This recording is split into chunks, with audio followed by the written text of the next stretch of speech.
नमस्कार दोस्तों, आज है 13 जुलाई और स्पेशल करंट अफेयर्स में फ्रेंड आपका स्वागत है।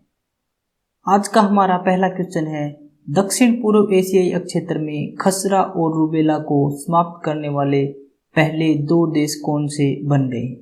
Which are the first to countries to eliminate measles and rubella in the south east Asian region? Maldives और Sri Lanka. Maldives and Sri Lanka, the first two countries to eliminate measles and rubella in the Southeast Asian region. विश्व स्वास्थ्य संगठन के नियमों के अनुसार एक देश को खसरा और रूबेला मुक्त तब माना जाता है जब वहां कम से कम 3 वर्ष से अधिक समय तक खसरा और रूबेला वायरस के स्थानिक संचरण यानी कि इंडेमिक ट्रांसमिशन का कोई भी मामला सामने नहीं आया। मालदीव में खसरे का आखिरी मामला 2009 में और रूबेला का अंतिम स्थानिक मामला 2015 में सामने आया था, जबकि श्रीलंका में खसरे का आखिरी मामला 2016 में और रूबेला का 2017 में आया था। इस उपलब्धि का महत्व ऐसे समय में जब संपूर्ण विश्व कोरोना वायरस महामारी से जूझ रहा है, तो यह सफलता काफी उत्साहजनक है और संयुक्त प्रयासों के महत्व को प्रदर्शित करती है। इस उपलब्धि के परिणामस्वरूप विश्व भर के जो स्वास्थ्य विशेषज्ञ हैं वो कोविड-19 महामारी से लड़ने की प्रेरणा मिलती है। खसरा कैसी बीमारी है? What is the disease measles?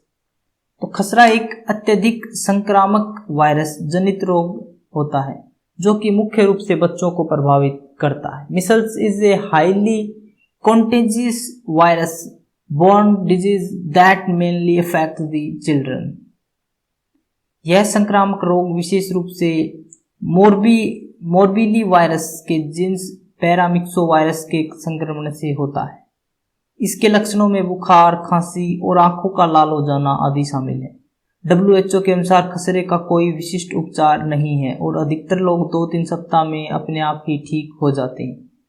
कुपोषण से पीड़ित बच्चों और कम प्रतिरक्षा क्षमता वाले लोगों में खसरा गंभीर जटिलताओं का कारण भी बन जाता है, जिसमें अंधापन, मस्तिष्क में सूजन और निमोनिया आदि शामिल है। खसरे को टीकाकरण द्वारा रोका जा सकता है। रूबेला किस प्रकार की बीमारी है? What type of disease is rubella? Rubella को जर्मन खसरे के नाम से भी जाना जाता है। यह भी एक संक्रामक वायरस जनित रोग है, हालांकि इसके लक्षण काफी सामान्य होते हैं। Rubella, also known as German measles, is also an infectious virus-borne disease, although its symptoms are quite common. Virus श्वसन मार्ग के माध्यम से प्रेषित होता है। इसके लक्षण सामान्यतः जैसे कि संक्रमण के 2-3 सप्ताह बाद दिखाई देते हैं। विशेषज्ञ का मानना है कि रूबेला उन अजन्मे शिशुओं के लिए गंभीर समस्या पैदा कर सकता है जिनकी माताएं गर्भावस्था के दौरान इस रोग से संक्रमित हो जाती हैं। अफोर्डेबल रेंटल हाउसिंग कॉम्प्लेक्सेज योजना किस मंत्रालय द्वारा चलाई जा रही है? Affordable rental housing complex scheme is run by which ministry? The ministry of housing and urban affairs, आवासन और शहरी कार्य मंत्रालय द्वारा चलाई जा रही है यह योजना। प्रधानमंत्री आवास योजना, जो कि शहरी के अंतर्गत एक उप योजना के रूप में शहरी प्रवासियों गरीबों के लिए अफोर्डेबल रेंटल हाउसिंग कॉम्प्लेक्सेज यानी कि कम किराए वाले आवासीय परिसरों के निर्माण को मंजूरी प्रदान कर दी गई। इस योजना के तहत वर्तमान में खाली पड़े सरकारी वित्त पोषित आवासीय परिसरों को 25 वर्षों के समझौतों के माध्यम से अफोर्डेबल रेंटल हाउसिंग कॉम्प्लेक्सेज अर्थात किफायती किराए के आवासीय परिसरों में परिवर्तित किया जाएगा। इन सरकारी परिसरों की मरम्मत, पानी निकासी, सेप्टेज, स्वच्छता, सड़क इत्यादि आधारभूत ढांचे से जुड़ी कर्मियों को दूर करके इन्हें रहने लायक बनाया जाएगा। राज्य या संघ शासित क्षेत्रों को पारदर्शी प्रक्रिया के माध्यम से इन आवासीय परिसरों का चयन करना होगा। योजना के शुरुआती चरण में लगभग 3 लाख लोगों को शामिल किया जाएगा। तकनीक नवाचार अनुदान के रूप में इस योजना पर 600 करोड़ रुपए की धनराशि खर्च होने का अनुमान है। कुवैत में एक्सपेट यानी कि प्रवासी कोटा बिल क्या है? What is the expert quota bill in Kuwait? तो ड्राफ्ट एक्सपेट प्रवासी कोटा बिल कुवैत में प्रवासियों की संख्या को सीमित करने के लिए बनाया गया है। The draft expat quota bill deals with limiting the number of migrants in Kuwait. Expert bill के प्रमुख जो प्रावधान हैं, बिल के अनुसार भारतीयों की कुवैत में आबादी 15% से अधिक नहीं होनी चाहिए। मसौदा कानून के तहत प्रवासियों की संख्या पर एक सीमा आरोपित की जाएगी तथा प्रवासियों की संख्या में प्रतिवर्ष लगभग 5% की कमी की जाएगी। कुवैत के प्रधानमंत्री सहित कानूनविद और सरकारी अधिकारी कुवैत की आबादी को 70% से 30% तक कम करना चाहते हैं। फ्रेंड्स, अगर आपको हरियाणा या किसी भी स्टेट के लिए करंट अफेयर प्रिपेयर करनी है तो आप यहां से कर सकते हैं। कुवैत की जनसांख्यिकी में भारतीय कितने हैं? How many Indians are there in कुवैत्स demography? The Indian diaspora population in Kuwait is 14.5 crore. It is the largest expatriate community in Kuwait. Kuwait में भारतीय प्रवासी समुदाय की जनसंख्या 14.5 करोड़ है। यह कुवैत का सबसे बड़ा प्रवासी समुदाय है। लगभग 28,000 भारतीय विभिन्न सरकारी नौकरियों जैसे कि नर्स, राष्ट्रीय तेल कंपनियों में इंजीनियर और वैज्ञानिक के रूप में कार्य करते हैं। अधिकांश भारतीय लगभग 5 लाख निजी क्षेत्र में कार्यरत हैं। कुल भारतीय प्रवासियों में लगभग 1.16 लाख लोग आश्रित हैं, जिनमें से लगभग 60,000 छात्र भी शामिल हैं। फारस की खाड़ी क्षेत्र कौन सा है? Which is the Persian gulf reason? तो 8 देश Bahrain, Iran, Iraq, Kuwait, Oman, Qatar, Saudi अरब और संयुक्त अरब अमीरात द्वारा फारस की खाड़ी के आसपास की भूमि साझा की जाती है। खाड़ी सहयोग परिषद यूएई, बहरीन, सऊदी अरब, ओमान, कतर, कुवैत जीसीसी के सदस्य हैं। पेट्रोलियम निर्यातक देशों के संगठन ओपेक फारस की खाड़ी के देशों में से ईरान, इराक, कुवैत, यूएई और सऊदी अरब पेट्रोलियम निर्यातक देशों के संगठन के भी सदस्य हैं। ये देख सकते हैं फ्रेंड्स आप, पर्शियन ऑफ गल्फ, और इसके दोनों साइड में Kuwait, Bahrain, Qatar, Iran, Iraq, UAE, Oman, तो इसको पर्शियन गल्फ।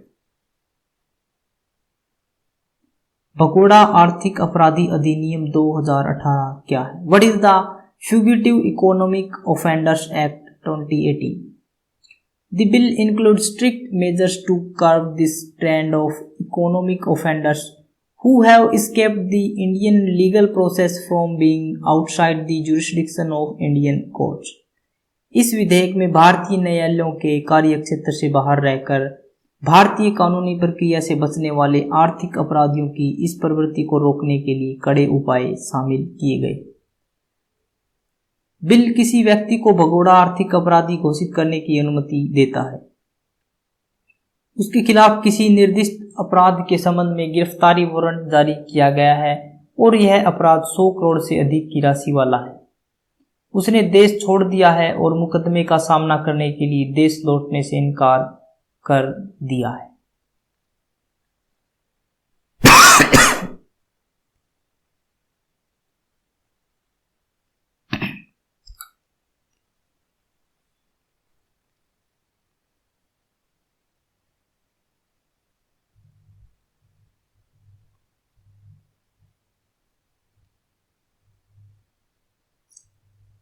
राज्य निर्वाचन आयोग का क्या उद्देश्य है? What is the purpose of the state election commission?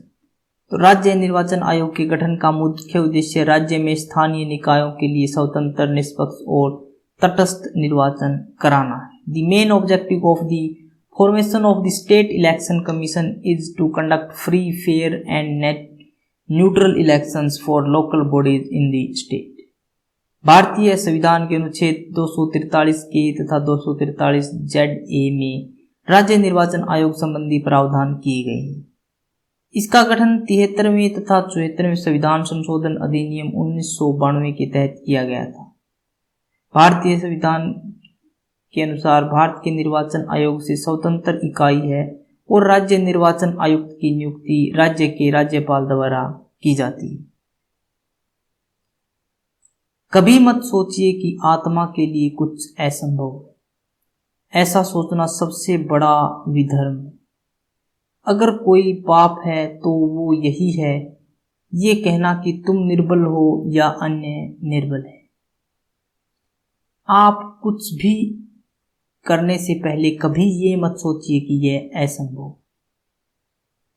ऐसा सोचना भी सबसे बड़ा अधर्म है और पाप कह सकते हैं। किसी को निर्बल कहना या उसको ऐसा प्रतीत करवाना कि वह निर्बल है, यह सबसे बड़ा पाप है। हमेशा दूसरों को इनकरेज करिए कि वो ये कर सकते हैं, कुछ भी असंभव नहीं है। Question of the day friends, फारस की खाड़ी क्षेत्र में कितने देश आते हैं? Option A 7, option B 8, option C 5 और ऑप्शन डी 9। कितने देश आते हैं फारस की खाड़ी क्षेत्र में? फ्रेंड्स, अगर आपको वीडियो अच्छी लगी तो इसे लाइक करें, शेयर करें और हमारे चैनल को सब्सक्राइब करें ताकि आपको नोटिफिकेशन मिलता रहे। अगर आपको इसकी पीडीएफ चाहिए तो आप हमारे टेलीग्राम ग्रुप को ज्वाइन कर सकते हैं, जिसका लिंक हमने डिस्क्रिप्शन बॉक्स में दिया हुआ है। आज के लिए इतना ही फ्रेंड्स। Thanks for watching.